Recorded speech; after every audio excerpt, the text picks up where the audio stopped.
So there's been lots of drama recently with Lil Yachty's Concrete Boys crew, including Yachty basically having to crash out on Instagram Live against his co-host Mitch and also his former artist Karahbooo. It just seems like rap has been like a civil war recently with the Drake and Kendrick beef, and then last night Lucky and Destroy Lonely are beefing. Like, I don't even know what's going on. We have a lot to cover. Before we jump into things, like, comment, subscribe. I have a Discord. Make sure to go join that. I'm also live on Twitch all the time, so follow me there. But let's just backtrack to about a month ago. Basically, Concrete Boys were performing and Karahbooo was basically nowhere to be seen. There's a lot of people posting, where's Karahbooo? Is she kicked from the group? Because she also was tweeting that it's not in her control and she's like forced not to be able to perform with the group right now. We didn't know what it was really about. And then the Concrete Boys Instagram page also took her out of their bio. So people are like, is she getting kicked? Is this some sort of like staged album promo? I was really hoping that it was, they're just trying to, hype up an album or something by doing this strange publicity type stunt. And that's what I was hoping it was. And then Yachty ended up kind of going on Instagram Live, not really giving us too many details, but basically just diving into the fact that they just split ways. But yesterday was crazy. There was multiple things going on with this podcast and on Twitter and then obviously on Instagram Live. But first, I just want to dive into Twitter, where there's this podcast clip that was going viral of Yachty and Mitch's Safe Place podcast. And on this episode with Key Glock, it does get a little uncomfortable for the audience, in my opinion, because Yachty does kind of go in on Mitch, and whether they were joking or not or whatever, this clip went viral. Of course, everyone on Twitter is going to have their opinions and talk about it. I just don't think it's really music related, so I don't really want to dive into it that much. I'm cutting out that segment of the video. Someone in the replies to this podcast clip did say, no wonder Karahbooo left, which sparked a little bit more to the story, so that's why I still wanted to mention it a little bit. And a fan who works at Red Lobster ran into Karahbooo and asked her why they split ways with the whole Concrete Boys thing, and she went out and said and told that fan that she was kicked out of the group and that she's disrespected by him and bullied and all these things, which is kind of crazy. And you're kind of sat there like, is that true or not, or what's the real reason?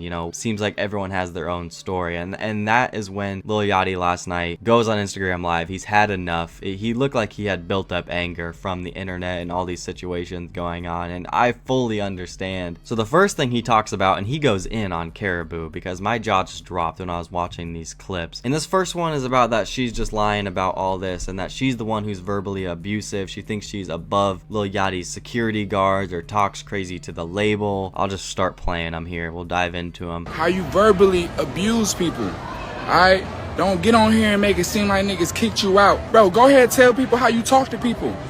How you tell my security guard, oh, you homeless, oh, you work for me, oh, you ain't got no, you're poor, and we above you, and how you talk to people like they nothing. Internally, we have withheld your actions since the beginning of me giving you this career. Yachty also said they withheld a lot of stuff that she said or did since Yachty basically gave her a career at the end of last year when a lot of us found out who she was. I think it is pretty obvious that Yachty gave her the career and everything. She's only known, Karahbooo's only known because of Yachty and him putting together the whole Concrete Boys. He continues to go in saying that he wrote every single song she ever made, like she can't rap. He dressed everybody every time they stepped out of the house, which was pretty obvious. He's trying to do a good thing and just try to help people, gave them change, changed their life, made them popular, took them around the world, etc. It's so crazy to me, bro, because I've given you a career, and time to time you just disrespect me.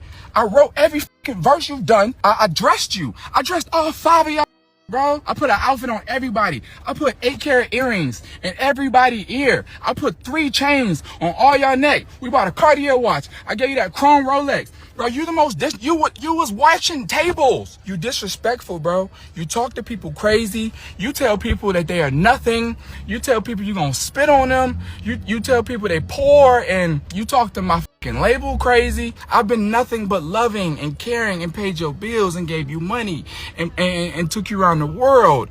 And nobody would even know who the fuck Karahbooo was if it wasn't for me. And I feel like why Yachty's all built up and angry is because this is what he gets in return. And I do feel bad about Yachty in this situation with the Karahbooo thing. But if she really does have an attitude or acts like that behind the scenes, and the whole time it's just her releasing the songs that Yachty wrote, I mean, it just does not look good on her part. And Yachty actually cooked her into smithereens here, because he even says the On the Radar freestyle that went viral put Karahbooo on the map and the whole Concrete thing on the map last year. When her verse came on at the end, Yachty Yachty put the 808s that way. He wrote that verse. I wrote that verse when we went on the radar. So everyone would say, who the is that girl? I slowed the beat down. I put 808 specifically on your verse. So when it got to your part and the beat dropped, everyone would be like, oh, the girl is the craziest one. I wrote that verse the night before we even went on the radar. You ain't never wrote no a song in your life. That's why ain't no music came out since you've been left. Cause you ain't got no music. Cause you can't rap. And he even drops the reference note to him rapping the track the night before they even did the freestyle. Yachty set that up. I crushed the fucking to the test, too geeked up to fuss. Doesn't look good for Karahbooo. I'm honestly curious, like, what does she do next? Obviously, she hasn't responded or anything like that, but I mean, I could see her rolling with Anicia and like Lotto and that type of thing, doing her own thing in female rap. I mean, she's gonna have to obviously switch up what she's doing a little bit and have to make her own songs eventually, right? So we'll see what happens, because like I like Karahboo's music and what we got from her. Like, I was a fan of her and I wanted more music or a project or something, and unfortunately we're not getting that. We just got the one Concrete Boys project and it doesn't look like we're getting one anytime soon. I'm genuinely curious, what is your guys' whole opinions on the situation? What are your guys' thoughts on what Concrete's gonna turn into? It sucks because I really enjoyed this group. It's just unfortunate that this whole Karahbooo era just didn't really last, because I thought she was a dope artist and made the group very unique, having that one female in there. But if you guys enjoyed the video, thank you guys for watching all the way to the end, and I have a Twitter, Instagram, go check me out there, join the Discord, follow the Twitch, and I'll catch you guys soon. Peace.